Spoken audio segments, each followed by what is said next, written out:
Ragazzi, buongiorno, salutiamo il Riyad Madhu, ci ha accolto in maniera spettacolare. La moglie che si occupa dei caschi. Ora la parte più brutta, paghiamo, vediamo quanto ci chiedono per le cene. Bye bye, grazie. Bye. Buona giornata, buon viaggio. Grazie. Ciao. Per aggiornarvi in tempo reale abbiamo pagato 2200 dirham, quindi 220 euro per 2 notti, con le colazioni e con le cene. Ragazzi, prezzo secondo noi, considerando la struttura, veramente straconsigliato. Ovviamente gli standard sono alti rispetto al Marocco, perché si potrebbe spendere anche molto meno, ma vista la situazione di Sara questo è un regalo da parte mia. Era una tappi regalo. Il ragazzo ci ha dato un'altra versione rispetto al ragazzo di ieri sera. Qui piove 2 o 3 volte l'anno, ma possono capitare 2 anni in cui non piova mai. Neve chiaramente mai, perché siamo anche un po' più bassi rispetto alle montagne. Desierto. La temperatura migliore è a marzo-aprile e a ottobre-novembre 20-25 gradi. Qui fanno la festa di Capodanno, il prezzo sale solo per la festa di Capodanno, se no il costo delle camere è sempre lo stesso. La festa di Capodanno capita sempre con gradi 10-15, quindi venite a Capodanno voi che potete. Il Marocco ha talmente tante cose da vedere che bisognerebbe star qua circa 3 mesi, 6 mesi, non lo sappiamo, tantissimo. Noi cerchiamo di fare del nostro meglio, di ottimizzare i tempi con il poco tempo che abbiamo. Ora accendiamo a Tenerona. Sara mi ha fatto una proposta, ha detto lei per star più comoda vorrebbe prendere questo mezzo qua, soprattutto per la sella. Comunque guardate che pedali, secondo me è anche comoda, ci sarebbe da provare. Prepariamo alla partenza ragazzi, prima tappa prevista fra 2 ore e mezza circa, Gole del Todra, dopodiché Gole del Dades. Andiamo. Salutiamo il Riyad Madhu e la tranquillità mattutina del deserto. Questa è la strada che avremmo dovuto fare la notte quando siamo arrivati, invece siamo andati dritti verso quella direzione. Micro dune. Ci siamo in strada ragazzi. Stavamo dicendo con Francesco che oggi si sta molto meglio, sempre che è preferibile tenere la mentoniera giù perché l'aria scotta in viso. La Mada Nera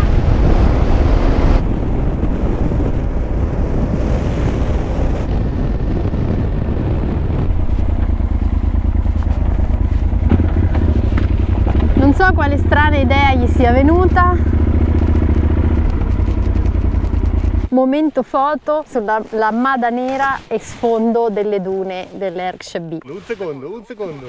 Va bene. Mentre Francesco si prepara per fotografarvi, vi faccio vedere quello che si intende per Hammada Nera, cioè per deserto roccioso. Si intendono queste consistenze con pietre nere, sassi neri, misti a sabbia un po' più dura. Ecco qua.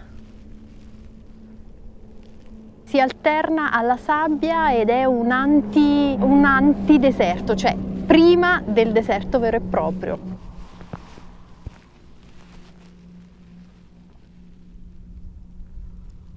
Sentite che silenzio.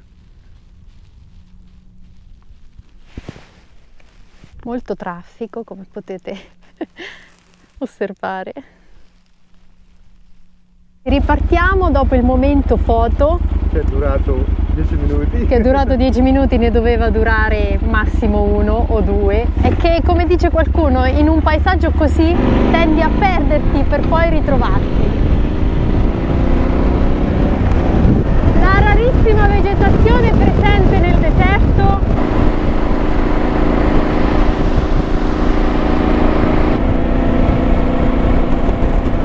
in questo momento molto più fresco di ieri, 40, però è vero, si sta meglio.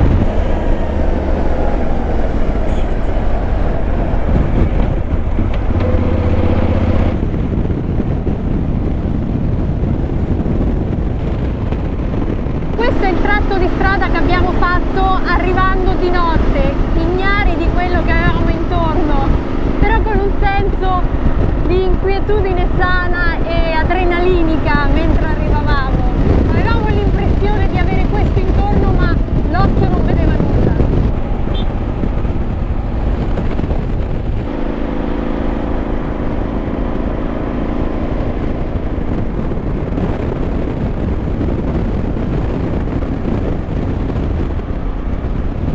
suggestione dello XAR, cioè del villaggio fortificato rosso da lontano.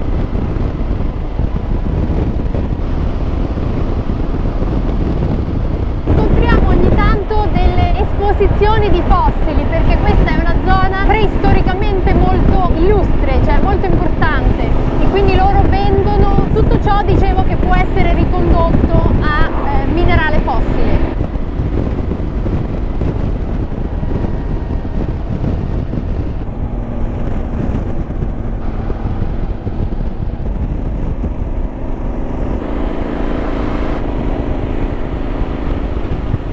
Primo paese vero e proprio che incontriamo dopo i villaggi sahariani.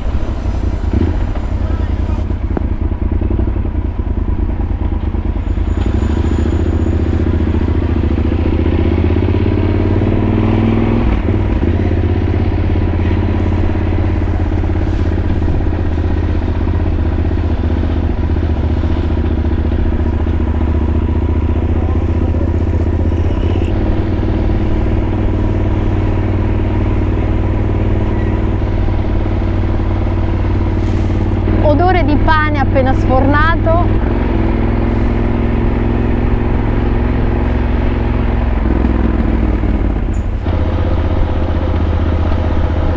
Siamo a Erfoud.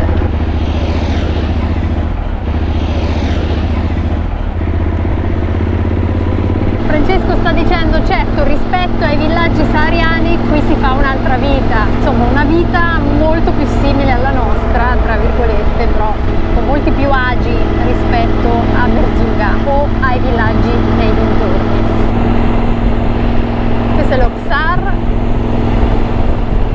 le mura che fiancheggiano e fortificano il villaggio. Questa è una cooperativa di datteri. La Casba.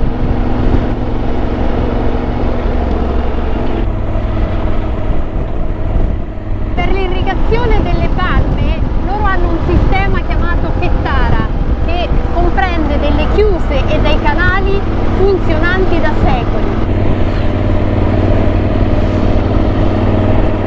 Mentre questo è uno XAR molto più grande che circonda un villaggio intero.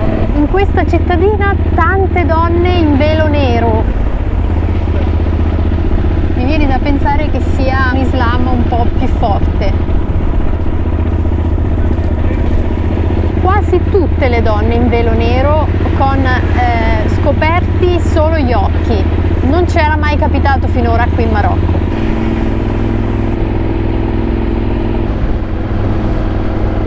Fermi per rifornimento carburante, per rifornimento acqua, succhi di frutta zuccherati, 1,5, il prezzo più alto in dirham che abbiamo trovato per il carburante finora. Penso che al ritorno bisogna di nuovo lavare i serbatoi della moto, guardate la sabbia. Ripartiamo dal distributore dopo aver bevuto un succo, acqua, mangiato una banana del Riyadh, direzione Gole del Todra. Questi sono dei canali visitabili del Kettara, cioè del sistema di irrigazione dei palmeti.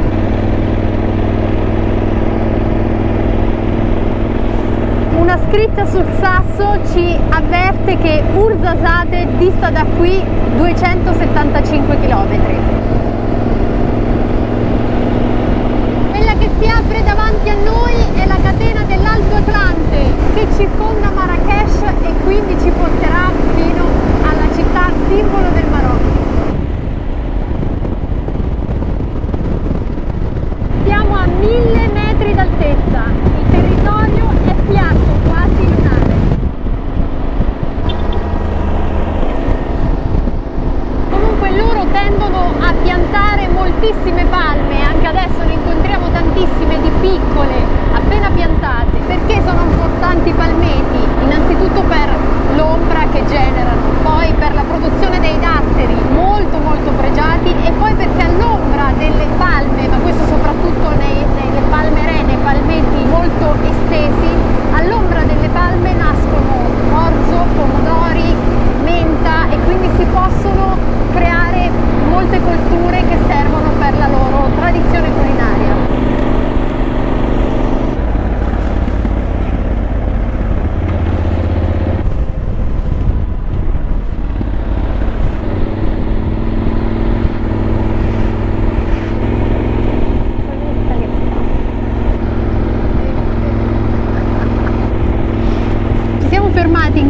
posticino per un ristoro d'acqua e ciao!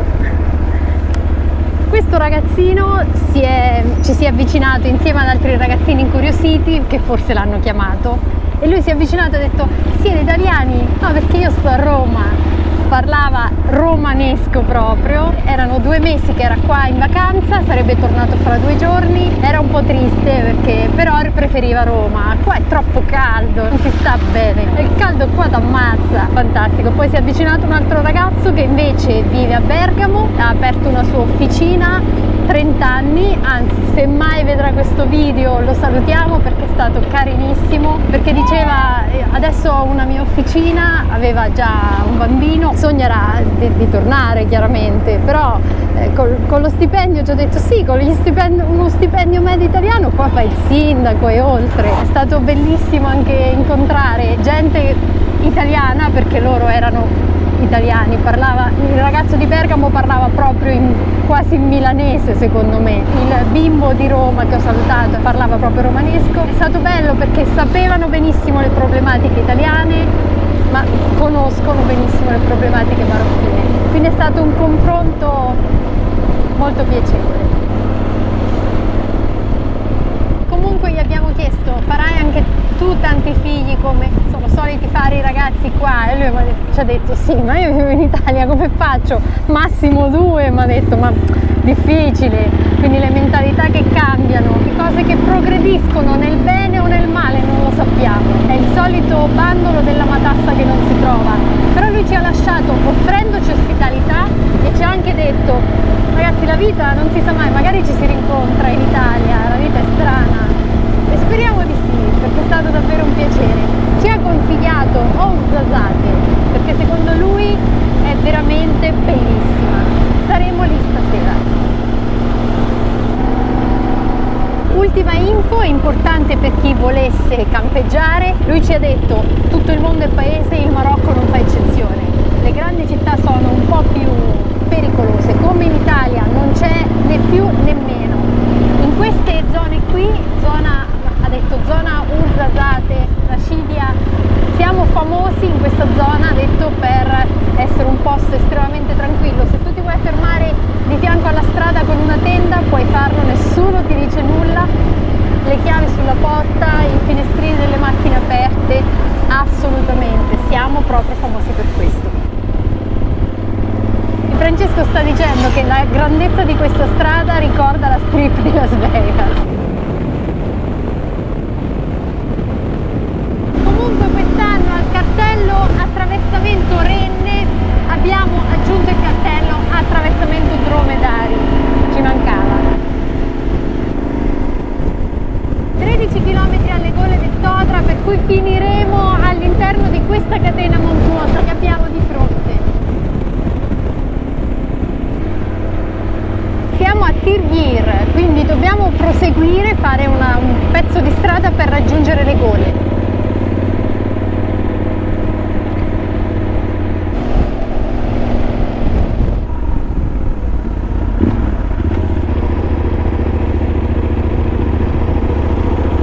Dovremmo decisamente essere sulla strada giusta.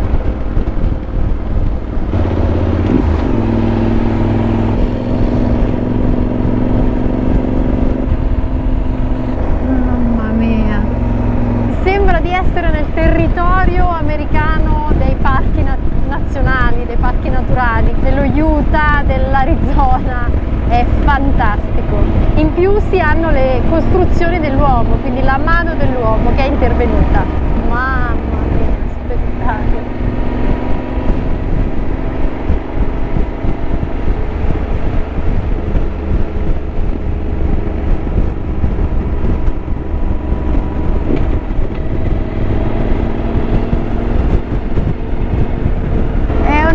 Di un verde spettacolare. Queste persone vivono in un paradiso.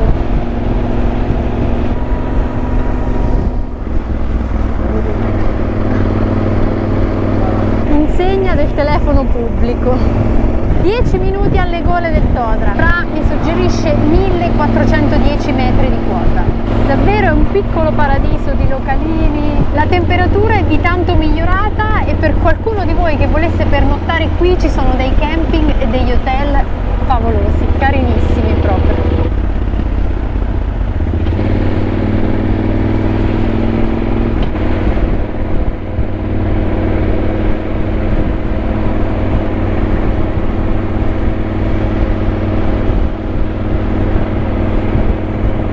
Bellissimo, ben fatto, pieno di piante, è stupendo.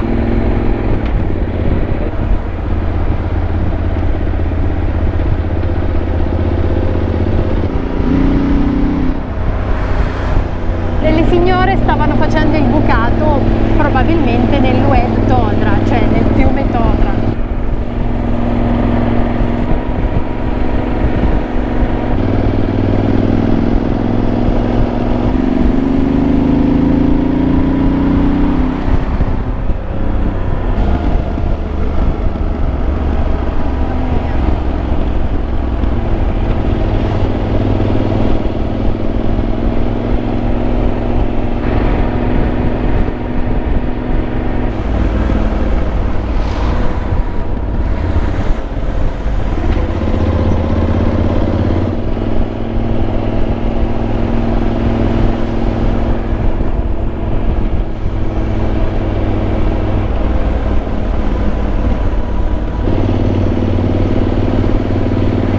Guardate che spettacolo!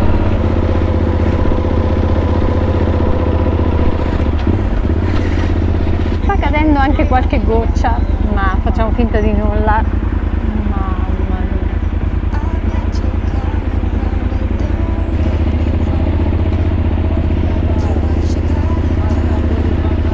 Chiaramente, come tutte le località turistiche, è molto piena di gente. Ed è piena di gente anche perché è molto fresco. Giriamo, siamo giunti alla fine, torniamo indietro perché dovremo tornare a Tinghir per poi raggiungere le gole del Dades.